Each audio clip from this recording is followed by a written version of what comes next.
Long COVID cases in U.S. adults are on the decline, but many continue to struggle with symptoms, studies show.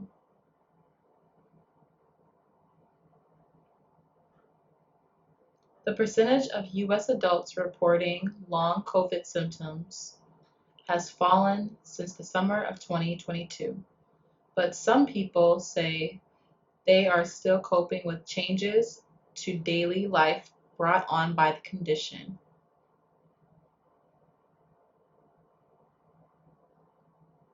According to a new report from the U.S. Centers for Disease Control and Prevention, the CDC analyzed data from the Census Bureau Household Pulse Survey from June 2022 to June 2023. The national survey is designed to measure the social and economic effects of COVID-19 on U.S. households.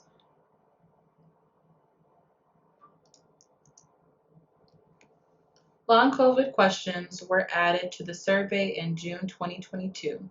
Respondents were then asked to report whether they had ever tested positive for COVID-19 or whether a doctor had ever told them that they had the virus. They were also asked if they had long COVID, which the CDC describes as the wide range of ongoing respiratory, neurologic, cardiovascular, and other symptoms that can last for weeks, months, or years after an initial infection. According to the data published Thursday in the CDC's Morbidity and Mortality Weekly Report, long COVID prevalence among all U.S. adults fell from 7.5% in June 2022 to 6% in June 2023. Among adults reporting previous COVID-19 infections, long COVID prevalence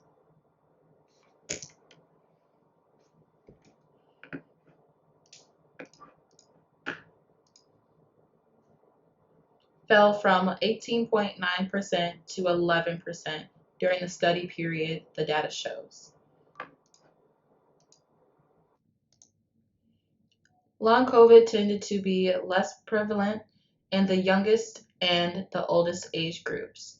All adults reporting previous infections, the CDC researchers noted. Rather, the survey data shows that long COVID prevalence was highest among U.S. adults ages 35 to 44. The researchers noted that adults 50 and older are more likely to have severe COVID-19 symptoms, but they could not identify whether there is any associated risk between age and long COVID.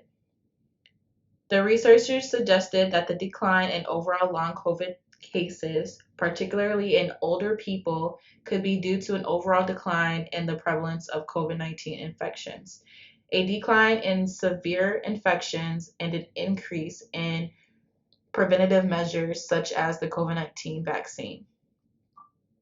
During the study period, however, about 1 in 4, 26.4% respondents with long COVID said they had significant activity limitations, meaning they have difficulty carrying out day-to-day activities like going to work or to the grocery store.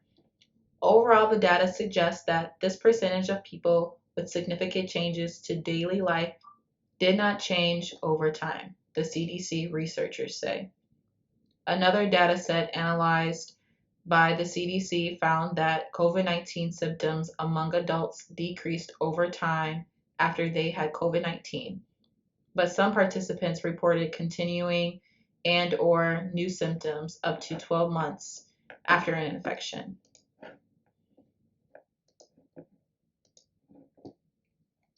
The innovative Support for Patients with SARS-CoV-2 Infections Registry, or INSPIRE,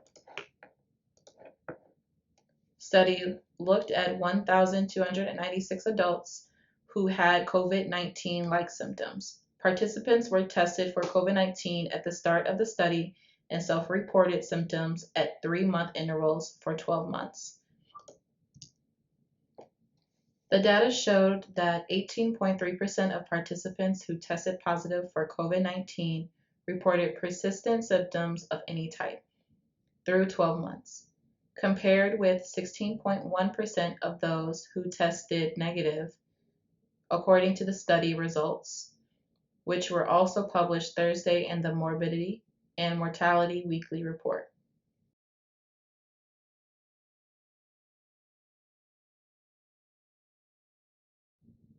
Just over 21% of participants who tested positive listed extreme fatigue as a symptom at the beginning of the study period. 3.5% reported it at the end. Cognitive difficulties and extreme fatigue were two common symptoms reported 6 months into the study period, emphasizing the need to better understand post-COVID-19 conditions, the researchers suggest.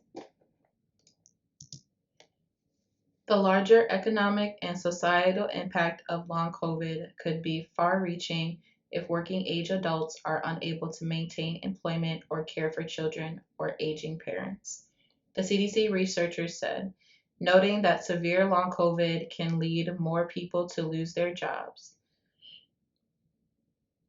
Last month, the U.S. Department of Health and Human Services announced the formation of the Office of Long COVID Research and Practice to lead the federal government's response to long COVID. It estimated that up to 23 million people in the United States have developed long COVID. As our nation continues to make strides in combating COVID-19, it is crucial that we address the impact of long COVID and provide resources to those in need. HHS Secretary Xavier Becerra said in last week's announcement. Last year, President Biden called on HHS to coordinate the response to long COVID. The official establishment of the Long COVID Coordinating Office and the launch of the Recover clinical trials solidifies this issue as an ongoing priority. The National Institutes of Health's Recover initiative, launched in 2021, is a $1.15 billion nationwide research program aimed at better understanding, treating, and preventing long COVID. More than 200 symptoms are associated with long COVID, and the condition can affect nearly all symptoms within the body, including the nervous, cardiovascular, gastrointestinal, pulmonary, and immune systems. In May, the initiative published research that identified 12 symptoms that can reliably classify someone as having long COVID. The worsening of health after mental or physical activity, fatigue, brain fog, dizziness, gastrointestinal symptoms, heart palpitations, changes in sexual desire or capacity, loss of or change in taste or smell, thirst, chronic cough, chest pain, and abnormal movements.